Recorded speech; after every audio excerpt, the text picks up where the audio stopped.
अस्सलाम वालेकुम दोस्तों, क्या हाल है? कैसे हैं आप? मेरे टेक्निकल चैनल में खुश आमदीद। वैसे तो ये टेक्निकल चैनल मैंने बनाया था टेक्निकल आइटम के लिए, लेकिन क्योंकि मेरे पेपर हो रहे हैं और अभी इस वक्त बीकॉम के पेपर होने वाले हैं। 11 तारीख को पहला पेपर है। मैं इसलिए आज से मैंने सोचा कि तैयारी तो कर ही रहा हूँ, तो सवाल जो मैं कर रहा हूँ तो किसी की हेल्प भी हो जाएगी। तो इसलिए आज से मैं एक वीडियो बना रहा हूँ। इस वीडियो में हम फाइनल अकाउंट सीखेंगे, बीकॉम पार्ट 2। ये देखें, ये किताब है सुहेल अफजल की। तो फाइनल अकाउंट बेसिकली क्या चीज़ है, कैसे बनाते हैं, क्या तरीक़ेकार इसके बनाने का, और इसके अंदर हमें किस किस चीज़ों का ख्याल रखना पड़ता है। तो दोस्तों, फाइनल अकाउंट बहुत ही आसान है, इतना मुश्किल नहीं है। इसमें अभी जो कि दौर चल रहा है, तो इसके अंदर हम सिलेक्टिव क्वेश्चन करेंगे। पहला, दूसरा, तीसरा सवाल तो इतना इम्पोर्टेंट नहीं है, क्योंकि उसने 20 नंबर का सवाल देना। 20 नंबर के सवाल में इतने छोटे छोटे सवाल नहीं होते। तो हम शुरू करेंगे चौथे सवाल से। दोस्तों, इसके अंदर हमें 3 चीज़ें बनानी होती हैं। एक तो trading profit and loss account बनाना होता है। दूसरा, हमें profit and loss appropriation account बनाना होता है। और तीसरा, हमें बैलेंस शीट बनानी होती है। Profit and loss appropriation account में टोटल 7 आइटम होते हैं डेबिट साइड पे, और 2 आइटम होते हैं क्रेडिट साइड पे। जो कि 7 आइटम होते हैं डेबिट साइड पे, वो उनमें से सबसे पहला आइटम होता है जनरल रिज़र्व। ये नोट कर लें, ये आपके लिए बड़ा इम्पोर्टेंट है, मतलब आपके आगे काम आएगा, हर सवाल में इस्तेमाल होगा। इसमें से ये जो 7 आइटम है ना, यही जितने भी हम पूरा फाइनल अकाउंट करेंगे, इनके अंदर यही चीज़ें आएंगी। पहले नंबर पे जनरल रिज़र्व, दूसरे पे इनकम टैक्स है, तीसरे पे डिविडेंड है, चौथे पे डिबेंचर रिडम्पशन रिज़र्व, पाँचवें पे डिविडेंड इक्वलाइजेशन रिज़र्व। और ये जो स्टार बने हुए हैं, ये हमेशा ट्रायल बैलेंस में ही आते हैं। और जो चीज़ ट्रायल बैलेंस में आती है उसका एक इफ़ेक्ट होता है, जो चीज़ एडजस्टमेंट में आती हैं उसके 2 इफ़ेक्ट होते हैं। अब ये जो 2 चीज़ें ना, ये 2 चीज़ें ये हमेशा आपको ट्रायल बैलेंस में ही आएंगी, आपको नज़र आएंगे। Term dividend income tax not provided, इसका हमें एक इफ़ेक्ट करना होगा, और ये सिंगल इफ़ेक्ट होगा, एप्रोप्रिएशन अकाउंट में ही हमें लिखना पड़ेगा, और कहीं पे भी इसका कोई इफ़ेक्ट नहीं होगा। बाकी ये जो आपको 5 चीज़ें नज़र आ रही हैं, general reserve, income tax, dividend, debenture redemption reserve, dividend equalisation reserve, इसके 2 इफ़ेक्ट होंगे। अगर एडजस्टमेंट में आया तो 2 इफ़ेक्ट होंगे, अगर ट्रायल बैलेंस में आया तो सिंगल इफ़ेक्ट होगा। अगर एडजस्टमेंट में आया तो 2 कौन कौन से इफ़ेक्ट होंगे? एक तो profit and loss appropriation account के हम डेबिट साइड पे लिख देंगे, और दूसरा इफ़ेक्ट उसका होगा लायबिलिटी में। और अगर सिर्फ ट्रायल बैलेंस में, अगर एडजस्टमेंट में नहीं, ट्रायल बैलेंस में आए ये पांचों में से कोई सा भी आइटम, तो हम इसका सिंगल इफ़ेक्ट करेंगे। सिंगल इफ़ेक्ट इसका सिर्फ बैलेंस शीट की लायबिलिटी साइड पे आएगा। तो दोस्तों, बिना अपना वक्त ज़ाया किए सवाल शुरू करते हैं। एक और चीज़ मैं आपको बता दूं, इसके परफॉर्मा आपको मैंने बनाया हुआ सवाल, मैं आपको परफॉर्मा दिखा दूँ इसका। ये देखें, इसका ये परफॉर्मा है, ये मैंने चौथे सवाल का बैलेंस अप्रोप्रिएशन अकाउंट बनाया हुआ। ये देखें, इसके अंदर जो जो आया मैंने ऐड कर दिया, जो जो आया डेबिट साइड पे। क्रेडिट साइड पे इसके 2 चीज़ें ही आती हैं। जितने भी सवाल हैं, आप सब सवालों में देखेंगे यही चीज़ आएगी। यानी एक करंट ईयर प्रॉफिट होता है, एक लास्ट ईयर प्रॉफिट होता है। करंट ईयर प्रॉफिट क्या होता है? जब आप trial balance trading profit and loss account बनाते हैं, तो प्रॉफिट एंड लॉस अकाउंट के जो एंड पे नेट प्रॉफिट आता है ना, जिस साल का हम निकालते हैं, ये करंट ईयर प्रॉफिट कराता है। जो कि लास्ट ईयर प्रॉफिट है, वो लास्ट ईयर प्रॉफिट हमेशा हर ट्रायल बैलेंस में दिया जाएगा। जो सवाल होगा, ये देखें, ये चौथा सवाल है, इसका ये रहा प्रॉफिट एंड लॉस अकाउंट, ये लास्ट ईयर प्रॉफिट है। इसमें ये देखें, इसमें भी दिया होगा, इसमें कहाँ है, ये देखें profit and loss account credit, ये रहा। यानी जितने भी सवाल होंगे ना, हर सवाल में आपको ये नज़र आएगा, ये लास्ट ईयर प्रॉफिट, ये देखें प्रॉफिट एंड लॉस अकाउंट, ये एप्रोप्रिएशन का पॉइंट है। तो दोस्तों सवाल बिना वक्त ज़ाया किए अपना सवाल शुरू करते हैं। इसके अंदर देखें कौन कौन से आइटम हैं। इसके अंदर Hamza industry limited was registered with an nominal capital, यानी नॉमिनल कैपिटल का मतलब authorise capital of ₹10 lakh. Authorise capital क्या है? जो कि हुकूमत ने जितने की इनको इजाज़त दी है 10 लाख तक इकट्ठा कर सकते हैं। डिविडेंड इनटू 10,000 शेयर, जो कि 10,000 शेयर हैं और एक शेयर जो है 10 रुपये का पड़ता है। Plant and machinery fix asset हमारा। ऑडिटर रेम्यूनरेशन 12,500, ये प्रॉफिट एंड लॉस के अकाउंट के आइटम है। परचेज ट्रेडिंग में आएगा, ये भी सेल्स ट्रेडिंग में आएगी। Insurance profit and loss account का आइटम है। सेल्स रिटर्न ट्रेडिंग में आएगी, सेल्स में से लेस कर देंगे। परचेज रिटर्न परचेज में से लेस कर देंगे, ये भी ट्रेडिंग का आइटम है। सैलरीज प्रॉफिट एंड लॉस का आइटम है। Cash in hand, cash and bank asset है हमारा। फर्नीचर हमारा फिक्स एसेट है। क्रेडिटर लाइबिलिटी हमारी। डेटर एसेट है हमारा। मैन्युफैक्चरिंग वेजेस, ये हमारा डायरेक्ट एक्सपेंस है। वेजेस है ना, वेजेस हमेशा डायरेक्ट एक्सपेंस होते हैं, ये हमारा ट्रेडिंग अकाउंट में आएगा। प्रिंटिंग एंड मशीनरी स्टेशनरी, ये प्रॉफिट एंड लॉस है। स्टॉक ऑन 1/1/2017, ये देखिए हम कितने का बना रहे हैं, 31 दिसंबर 2017 का अकाउंट बना रहे हैं। ये स्टॉक किसका दिया हुआ है? 1/1/2017, यानी साल की अगर पहली तारीख लिखी होगी तो ये हमारा ओपनिंग स्टॉक कहलाएगा। यानी ये ओपनिंग स्टॉक कौन सा होता है? ये 2016 का पड़ा हुआ, इस 2016 के लिए क्लोजिंग है, लेकिन ये 2017 में, तो ये 2017 का ओपनिंग है। 2017 ये bad debts profit and loss account. Legal charges, ये भी प्रॉफिट एंड लॉस है। गुडविल हमारा एसेट होता है। फ्री होल्ड प्रॉपर्टी, ये भी हमारा फिक्स एसेट होता है। शेयर कैपिटल, ये भी हमारा ये लाइबिलिटी होती है हमारी। ये 6% डिबेंचर 2 लाख, ये भी लाइबिलिटी हमारी। बिल रिसीवेबल, ये एसेट हमारा। डिबेंचर इंटरेस्ट, ये हमारा क्या कहते हैं, प्रॉफिट एंड लॉस अकाउंट का आइटम है। प्रीलिमिनरी एक्सपेंसेस, ये भी एसेट आता है हमारा। ये प्रॉफिट एंड लॉस मैंने जो आपको बताया था, अप्रोप्रिएशन की जो आइटम है, ये दोस्तों इसके साथ लिखा हुआ है 6% डिबेंचर, यानी ये लॉन्ग टर्म लाइबिलिटी है और ये 6% इसका इंटरेस्ट रेट शो कर रहा है। इन्होंने यहाँ पे दिया हुआ है डिबेंचर इंटरेस्ट 12,000 हमें निकाल के दिया हुआ है। अगर ये 12,000 ना निकाल के देते फिर भी हमने ये खुद निकालना था, तो ये किस तरह निकलेगा? 6% दिया हुआ है, तो बहुत ही आसान है। ये कैलकुलेटर है, यहाँ देखें कितनी रकम लिखी हुई है, 2 लाख। तो ये देखें 2 lakh multiply by 6 divided by 100, ये 6% निकाला, कितना बना है? 12,000। ये देखिए 12,000। अगर ये हमने 6% डिबेंचर, यानी ये हमारा इंटरेस्ट, ये हमारे लाइबिलिटी हमने अदा करना ही करना है। वो भी वो कंपनी ने जिस हिसाब से रखा, महीने या साल जैसे भी है, ये हमने इंटरेस्ट रेट अदा करना ही होता है।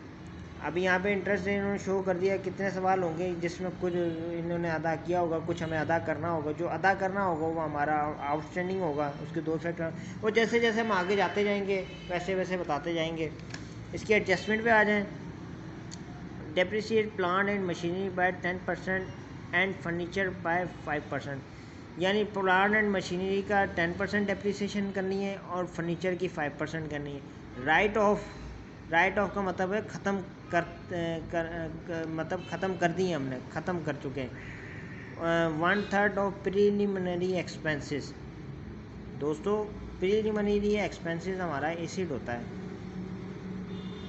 प्रीलिमिनरी एक्सपेंस हमारा एसिड होता है। 9 के 1000 रुपये हमारा एसिड था। जो ये ऐसे एक्सपेंस होते हैं जो कि कारोबार बनाते वक्त, यानी इनिशियल कॉस्ट, जो हमारी कैपिटल बनाते वक्त हमारा जो खर्चे होते हैं उसको प्रीलिमिनरी एक्सपेंस कहते हैं। ये हमारा एसिड कहलाता है। क्योंकि 9,000 थे, 9,000 में से कह रहा है हमने 1/3 प्रीलिमिनरी एक्सपेंस राइट ऑफ यानी ख़त्म कर दिए, तो राइट ऑफ कर दिए। 9,000 हमारा ये एसिड था, ये हमने डेफर्ड कॉस्ट में बैलेंस शीट में जाके लिखना था, लेकिन 1/3 ख़त्म कर दिया। तो 1/3 देखें कितना होगा, 1 मल्टीप्लाई बाय 1 डिवाइडेड बाय ये हमारा कहलाएगा 3000। यानी ये 3000 जो चीज़ हम प्रीलिमिनरी एक्सपेंस वैसे हमारा एसिड है, ये हमने डेबिट कॉस्ट में लिखना था, लेकिन ये क्योंकि जितने हमने ख़त्म किए वो हमारा प्रॉफिट एंड लॉस अकाउंट बन गया, यानी खर्चा हमारा बन गया प्रॉफिट एंड लॉस अकाउंट में लिख देंगे। बाकी 3000 जो हमने किए हैं वो उसमें से लेस करके डेबिट कॉस्ट में लेस करके बाकी जो बचेंगे 9000 में से वो हम लिख देंगे, यानी 5000 जो सारी 6000। Provide a final dividend of 5%। दोस्तों ये मैंने अभी आपको बताया था 5 आइटम होते हैं, 5 आइटम में से अप्रोप्रिएशन के 5 आइटम होते हैं जो कि अगर एडजस्टमेंट में आए तो 2 इफेक्ट होंगे। ये देखें फाइनल डिविडेंड, ये देखें डिविडेंड आया हुआ। अब ये डिविडेंड ये का ये इफेक्ट है, इसके 2 इफेक्ट होंगे। एक इफेक्ट होगा अप्रोप्रिएशन अकाउंट में जाएगा और दूसरा इफेक्ट होगा लायबिलिटी में जाएगा। ट्रांसफ़र टू जनरल रिजर्व, अब ये चूँकि एडजस्टमेंट में लिखा हुआ है इसके भी 2 इफेक्ट होंगे, एक अप्रोप्रिएशन अकाउंट में जाएगा और दूसरा बैलेंस शीट की लायबिलिटी में जाएगा। Make a provision of income tax to the extend 20,000। तो दोस्तों ये भी 20,000, ये देखें अप्रोप्रिएशन का ये भी एक क्या नाम है आइटम है, अप्रोप्रिएशन का ये भी एक आइटम है। इनकम टैक्स ये देखें अप्रोप्रिएशन का आइटम है, ये देखें इनकम टैक्स। अब ये यहाँ पे एडजस्टमेंट में दिए हुए इसलिए इसके 2 इफेक्ट होंगे, एक अप्रोप्रिएशन में जाएगा और दूसरा बैलेंस शीट की लायबिलिटी में जाएगा। ये क्लोजिंग स्टॉक है, अगर ये क्लोजिंग स्टॉक ट्रायल बैलेंस में दिया होता तो इसका सिर्फ एक इफ़ेक्ट होता, वो बैलेंस शीट के एंड में बिल्कुल दिखते एसिड साइड पे। अब यहाँ पे ये चूँकि यहाँ दिया हुआ है एडजस्टमेंट में दिया हुआ तो इसके 2 इफेक्ट होंगे। एक इफ़ेक्ट तो ये होगा कि हम सेल के साथ ट्रेडिंग अकाउंट में लिख देंगे और दूसरा इफ़ेक्ट होगा बैलेंस शीट में। तो दोस्तों शुरू करते हैं। यहाँ देखें ये है ओपनिंग स्टॉक, पहले हमने ओपनिंग स्टॉक उन्होंने 60,000, ये देखिए ओपनिंग स्टॉक 60,000 ओपनिंग स्टॉक आ गया। कौन सा सवाल है? हमजा इंडस्ट्री ओपनिंग स्टॉक किधर गया यार? 1/1/2017। तो दोस्तों एक इधर गलती की हुई थी मैंने, उसको मैंने सेट कर दिया क्योंकि यहाँ ओपनिंग स्टॉक 60,000 दिया हुआ, मैंने गलती से यहाँ पे 2,10,000 लिखा। नहीं ओपनिंग स्टॉक आ गया हमारा 60,000, ये हमने 60,000 लिख दिया। इसके अंदर परचेजेज ऐड कर देंगे, 2,10,000 हमारी परचेजेज आ गई। जो अगर रिटर्न हुई तो रिटर्न हम लेस कर देंगे, रिटर्न भी थी, रिटर्न हमने परचेजेस में से लेस कर दिया, ये हमारी टोटल परचेजेस आ गई। मैन्युफैक्चरिंग वेजेस डायरेक्ट एक्सपेंस होते हैं, क्योंकि direct expense profit and loss account के डेबिट साइड पे आते हैं, तो हमने यहाँ पे वेजेस 75,000 लिख दिए। मैन्युफैक्चरिंग में जो भी कॉस्ट आती है वो डायरेक्ट एक्सपेंस होती है मैन्युफैक्चरिंग के दौरान। इसके बाद हम देखेंगे आगे क्या है, आगे सेल्स हम ट्रेडिंग अकाउंट की क्रेडिट साइड पे लिखेंगे सेल्स, ये आ गई। सेल्स रिटर्न देखेंगे अगर है तो उसको लेस कर देंगे, सेल्स रिटर्न ये रही सेल्स रिटर्न 15,000 से लेस कर दिए तो हमारी टोटल रकम निकल आई 4 लाख रुपये। क्लोजिंग स्टॉक मैंने आपको दिखाया था, क्लोजिंग स्टॉक ये देखें, क्लोजिंग स्टॉक 31/12 ये वैल्यू 1 लाख रुपये क्लोजिंग स्टॉक आ गई, ये देखिए 1 लाख रुपये क्लोजिंग स्टॉक। ये क्रेडिट साइड हमारी बड़ी है, ये हमने टोटल करके लिख दिया। ये सारी रकम लेस करके जो हमारा आंसर आता है वो हमारा ग्रॉस प्रॉफिट जीपी कहलाता है। अगर ये साइड बड़ी होगी तो हम यहाँ पे टोटल रकम यहाँ पे लिखेंगे और ये लेस करेंगे, वो हमारा ग्रॉस लॉस कहलाएगा। डेबिट साइड अगर बड़ी होगी तो वो लॉस होगा, क्योंकि डेबिट साइड पे जितना भी हमारी आइटम आते हैं वो एक्सपेंस आते हैं और क्रेडिट साइड पे इनकम आती है। क्योंकि हमारी क्रेडिट साइड बड़ी है, इनकम बड़ी है और डेबिट साइड छोटी है, पहले हमने क्रेडिट साइड की दोनों रकमें जितनी भी रकमें थी उनको ऐड किया और क्रेडिट साइड पे जितनी रकम थी दोनों को ऐड किया, फिर डेबिट साइड पे जो थी उनको लेस किया, जो रकम बची वो ग्रॉस प्रॉफिट कहला दी। ये बैलेंस यहाँ ट्रांसफ़र हो गया, ग्रॉस प्रॉफिट आ गया। अब दोस्तों ट्रेडिंग अकाउंट हमारा बन गया, अब हम इसके नीचे प्रॉफिट एंड लॉस अकाउंट इसके नीचे ही बनता है। प्रॉफिट एंड लॉस अकाउंट की डेबिट साइड पे इनडायरेक्ट एक्सपेंस आते हैं और क्रेडिट साइड पे इनडायरेक्ट इनकम आती है। तो इनडायरेक्ट एक्सपेंस कौन कौन से होते हैं देखेंगे। Auditor remuneration 12,500। दोस्तों सबसे अच्छा हल यही होता है कि आप पहले ना एडजस्टमेंट सोल्व कर दें, क्योंकि एडजस्टमेंट अगर पहले सोल्व हो जाए तो बाकी वाला सवाल आसानी से हो जाता है। आसानी से मुराद है कि सवाल हम कर रहे होते हैं, हमें नहीं पता लगता कि एडजस्टमेंट यार बीच में भूल जाती हैं, तो हम अगर एडजस्टमेंट पहले सॉल्व कर लें तो हमें आसानी रहेगी। Depreciation of plant and machinery 10%। Plant and machinery कितना दिया हुआ? 2,95,000। ये 2,95,000 लिखा, उसमें से 10% उनका 10% निकाल के प्रॉफिट एंड लॉस अकाउंट में लिख दिया, 29,500 निकला है। 10% कैसे निकालेंगे? इधर 2,95,000 मल्टीप्लाई बाय 10 डिवाइडेड बाय 100। दोस्तों 10% का बड़ा अच्छा एक हल होता है। ये 10% है, इसमें से एक ज़ीरो कम कर दो, 2,29,500 आ जाएगा। ये देखें 29,500 प्रॉफिट प्लांट एंड मशीनरी में निकाला है। उसके बाद आ गया दूसरा, आ गया फर्नीचर 5%। फर्नीचर, यहाँ पे फर्नीचर की कितनी रकम है? ये देखें फर्नीचर यहाँ पे 47,000 का दिया हुआ। तो 47,000 का 5% निकालें आप। 47,000 मल्टीप्लाई बाय 5 डिवाइडेड बाय 100। यह आ गया 2350। ये देखिए डेप्रिसिएशन 2350। अब ये प्रोवाइड फाइनल डिविडेंड, ये हमारा कौन सा आइटम है? ये एप्रोप्रिएशन का आइटम है। ये इसके बाद ट्रांसफ़र ₹8,000 जनरल, ये भी हमारा अप्रोप्रिएशन और बैलेंस शीट का आइटम है। Make a provision of income tax to the extent, ये भी हमारा इनकम टैक्स और एप्रोप्रिएशन का आइटम है। ये क्लोजिंग स्टॉक आ गई। दोस्तों एक एडजस्टमेंट रहती है, मैंने आपको बताया था। ये देखें, right of 1/3 of preliminary expense. Preliminary expense कौन से होते हैं? प्रिलिमिनरी एक्सपेंस वो होते हैं जो कि इनिशियल कॉस्ट होती है कोई भी कारोबार बनाने के लिए। 9,000 इनिशियल कॉस्ट थी। अब ये जो इनमें से जो भी रकम हम ख़त्म करेंगे, ये देखें राइट ऑफ का मतलब होता है ख़त्म करना। 1/3 ऑफ प्रिलिमिनरी एक्सपेंस, यानी 1/3 इसमें से हम ख़त्म कर देंगे। जो जितनी भी रकम ख़त्म करेंगे वो हमारे प्रॉफिट एंड लॉस अकाउंट में आएगी। ये देखें दोस्तों, 9,000 मल्टीप्लाई बाय 1/3, ये आ गया 3,000। ये जो 3,000 हमने ख़त्म किए हैं वो प्रॉफिट एंड लॉस अकाउंट के प्रॉफिट एंड लॉस अकाउंट। ये देखिए 3,000 प्रॉफिट। अब हम एडजस्टमेंट ख़त्म हो गई हैं, प्रॉफिट एंड लॉस अब डायरेक्ट शुरू हो जाएंगे। ऑडिटर रेम्यूनरेशन, ये भी हमारा एक्सपेंस है। ये देखिए ऑडिटर रेम्यूनरेशन आ गई, ठीक है। इसके बाद ये है कि इंश्योरेंस, ये भी हमारा एक्सपेंस है 8,000। ये देखिए इंश्योरेंस 8,000। सैलरीज़ आ गई हमारी 34,000। सैलरीज़ 34,000। सैलरीज़ के बाद आ गया है फर्नीचर, हमने निकाल चुके हैं।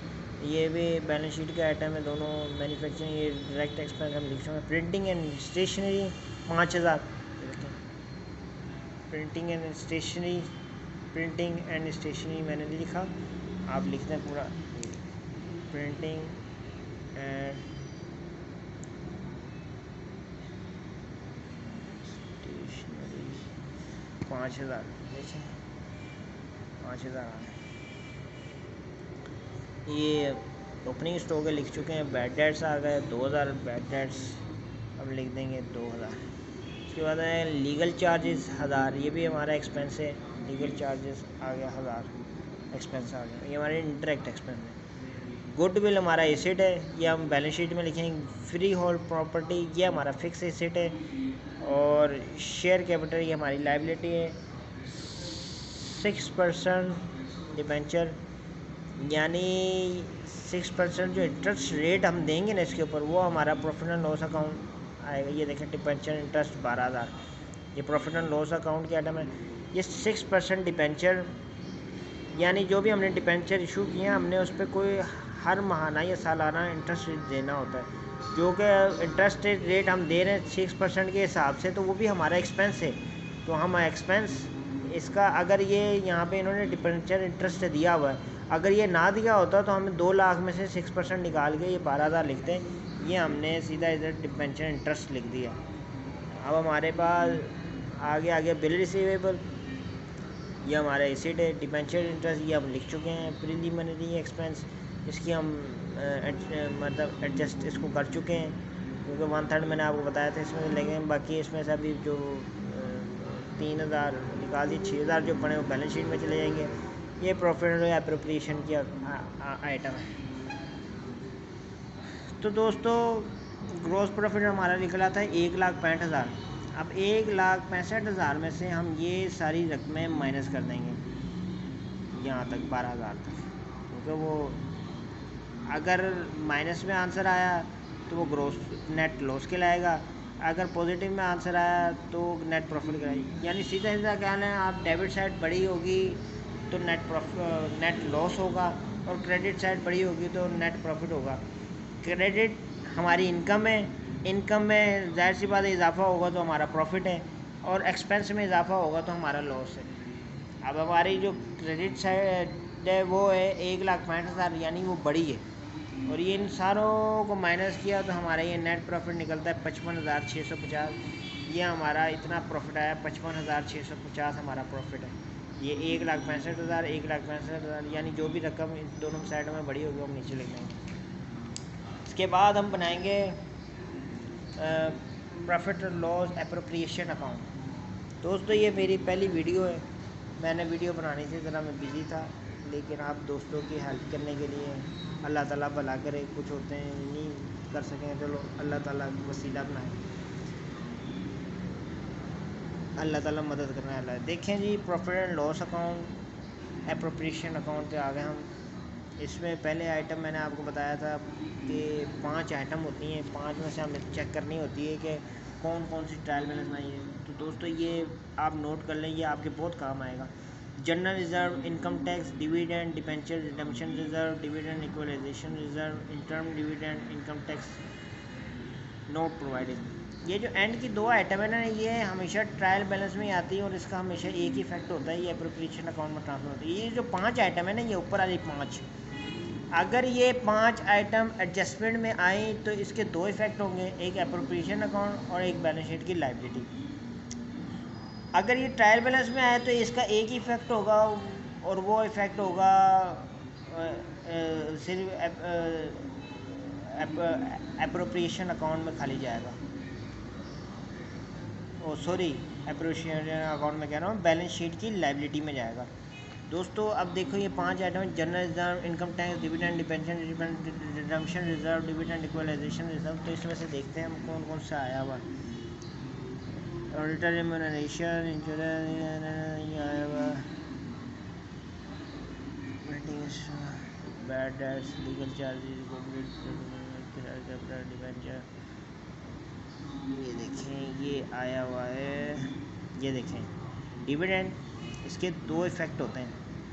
अब ये देखें दोस्तों, provide a final dividend of 5%। अब यहाँ पे रकम वगैरह कुछ भी नहीं लिखी, तो आपको कैसे पता चलेगा कि ये किस। हमेशा शेयर कैपिटल जो होता है ना, शेयर कैपिटल जितनी भी यहाँ परसेंटेज दी जाएगी, यानी प्रोवाइड अ फाइनल डिविडेंड 6%, 2%, 4%, वो हमें शेयर कैपिटल में से निकालना होता है। अब यहाँ शेयर कैपिटल दिया हुआ है, ये है शेयर कैपिटल 4 लाख रुपये। 4 लाख का हम 5% निकाल लेंगे, कितना आता है ये 4 लाख का। हमने 4 lakh multiply by 5 divided by 100, ये आ गया हमारा, सॉरी गलत है, 4 लाख मल्टीप्लाई 5 डिवाइडेड बाय 100, ये आ गया 20,000। दोस्तों ये देखें डिविडेंड हमने निकाल लिए, डिविडेंड हमारा है 4 लाख का 5% किया, 20,000 हमने मिल दिया। अब हम ढूंढेंगे, डिविडेंड हम निकाल चुके हैं। ट्रांसफर जनरल रिज़र्व, ये देखें जनरल रिज़र्व, इसके भी मैंने आपको बताया था, ये 5 आइटमों में एक आइटम आया और ये एडजस्टमेंट में आया, और इसके भी 2 इफेक्ट होंगे, एक एप्रोप्रिएशन और एक बैलेंस शीट की लायबिलिटी। एप्रोप्रिएशन में लिख देंगे 8,000, ये देखें जनरल रिज़र्व लिखा हुआ मैंने 8,000। इसके बाद आइटम आएगा make a provision for income tax. ये देखें दोस्तों, इनकम टैक्स 5 आइटमों से एक आइटम आया हुआ है, इसके भी 2 इफेक्ट होंगे, एप्रोप्रिएशन और बैलेंस शीट की लायबिलिटी। ये 20,000 हम एप्रोप्रिएशन में लिख देंगे, इनकम टैक्स लायबिलिटी। उसके बाद मैंने आपको बताया था करंट ईयर और लास्ट ईयर दूसरी साइड पे आते हैं। इसका करंट ईयर कौन सा होता है? करंट ईयर वो होता है जो हमने नेट प्रॉफिट निकाला होगा। ये देखें दोस्तों, नेट प्रॉफिट हमने जो निकाला है trading profit and loss account में 55,650 रुपये बनता है। ये हमने 55,650 रुपये नेट प्रॉफिट निकाल दिया। करंट ईयर प्रॉफिट जो कि करंट ईयर प्रॉफिट हमारा नेट प्रॉफिट कहलाता है, ये 55,650। लास्ट ईयर प्रॉफिट वो हमेशा ट्रायल बैलेंस में दिया जाता है। ये देखें profit and loss account credit 30,000, ये हमारा लास्ट ईयर प्रॉफिट है। हमने दोनों को ऐड किया, ये आया और इन सारों को माइनस किया, ये हमारा बैलेंस निकला है। जो कि बैलेंस, ये बैलेंस हम बैलेंस शीट में ट्रांसफ़र करते हैं। इसको balance sheet transfer to balance sheet, ठीक है, 37,650। अब बनाएंगे दोस्तों हम balance sheet. Balance sheet BCom है, बीकॉम पार्ट 2 है, तो हमारे उल्टे हाथ पे लायबिलिटी आ जाती है और सीधे हाथ में एसेट्स आते हैं हमारे। ये हेड हमने लगाने हैं, जिस तरह हेड लगे हुए इस तरह ही अपना परफॉर्मा बनाना है और इस तरह ही हमने हेड लगा के करना है। पहले लायबिलिटी में हम लिखेंगे ऑथोराइज्ड कैपिटल। ये दोस्तों ये हर हालत ही लिखना है, ये ज़रूरी है, इसी के नंबर मिलने हैं। अगर यहाँ ऑथोराइज्ड कैपिटल नहीं भी दिया होगा आपने, फिर भी हेड ऑथोराइज लगा के आपने नीचे 2 डैश लगा देने। ये देखें मैंने नहीं लगाया, यहाँ पे 2 डैश लगा देने यहाँ पे, यानी ना ये ऑथोराइज कैपिटल में ऐड होता है ना लेस होता है। ये बस शो करा देते हैं कि इतने की मतलब ऑथोराइज कैपिटल इतना इजाज़त है हमें शेयर इशू करने की, इतना हम इकट्ठा कर सकते हैं। अब यहाँ ऑथोराइज कैपिटल इन्होंने सवाल के शुरू में दिया हुआ था, नॉमिनल कैपिटल ये 1 लाख रुपये ऑथोराइज है। अगर ये 1 लाख शेयर्स है और 10 रुपये का एक है, तो हमने यहाँ पे लिख दिया 1 लाख शेयर्स है और 10 रुपये का एक है। 1 लाख को अगर 10 से मल्टीप्लाई करेंगे तो 10 लाख रुपये आ जाएगा। ये शेयर कैपिटल लायबिलिटी है हमारी। ये देखें शेयर कैपिटल 4 लाख हमारा लायबिलिटी में आ गया, ठीक है। ऑथोराइज कैपिटल की जितनी भी आइटम थी वो ख़त्म हो गई। अब आ जाएंगे रिज़र्व में। रिज़र्व में मैंने आपको कहा था एडजस्टमेंट में 2 एप्रोप्रिएशन के 2 आइटम ये देखें, एप्रोप्रिएशन के जनरल रिज़र्व, इसके दो इफ़ेक्ट होते हैं। एक इफ़ेक्ट तो हमने कर दिया था एडजस्टमेंट में, ये जो आए हैं। अब दूसरा इफ़ेक्ट था इसका लायबिलिटी रिज़र्व में, जनरल रिज़र्व आ गई। देखें जनरल रिज़र्व 8,000 थे, जनरल रिज़र्व 8,000 से हमने लायबिलिटी में ट्रांसफ़र कर दिया। डिविडेंड एक इफ़ेक्ट हम कर चुके थे एडजस्टमेंट का, ये एडजस्टमेंट का दूसरा इफ़ेक्ट है। ये देखें डिविडेंड जो हमने 5% लिया था, डिविडेंड का दूसरा इफ़ेक्ट अब बैलेंस शीट में हमने कर दिया। डिविडेंड का दूसरा इफ़ेक्ट आ गया 20,000। इनकम टैक्स का चूँकि एडजस्टमेंट में दिया था, इसका भी 2 इफ़ेक्ट होंगे, एक बैलेंस शीट और एप्रोप्रिएशन। एप्रोप्रिएशन हम कर चुके थे, अब बैलेंस शीट की ये देखिए इनकम टैक्स, ये देखिए इनकम टैक्स, इसका दूसरा इफ़ेक्ट हमने बैलेंस शीट की लायबिलिटी के लिए। अब ये एप्रोप्रिएशन का जो भी बैलेंस निकलता है वो हम बैलेंस शीट में ट्रांसफ़र करते हैं। ये रिज़ल्ट में हमने बैलेंस शीट में ट्रांसफ़र कर दिया, ये रकम हमने पूरी की पूरी लिख ली। अब दोस्तों मैंने आपको कहा था कि डिबेंचर जिसके साथ परसेंटेज डेट लगी होती है वो हमारा लॉन्ग टर्म लायबिलिटी कहलाता है। अब ये देखिए 6% डिबेंचर 2 लाख रुपये, ये हमारा लॉन्ग टर्म लायबिलिटी है। सॉरी मैंने यहाँ डेट्स लिखा हुआ है, यहाँ लायबिलिटी आनी है, लायबिलिटी ये हमारी लॉन्ग टर्म लायबिलिटी है। तो ये देखें हमने लॉन्ग टर्म लायबिलिटी का हेड लगा के 6% डिबेंचर हमने इस तरह का इस तरह ही लिख दिया।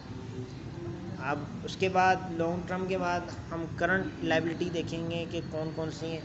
तो करंट यहाँ पे हमारा आ गया, ये एसेट है हमारा क्रेडिटर्स। क्रेडिटर्स हमारी लायबिलिटी करंट लायबिलिटीज होते हैं। क्रेडिटर्स 2,55,000 और देखेंगे, और तो कोई नहीं है।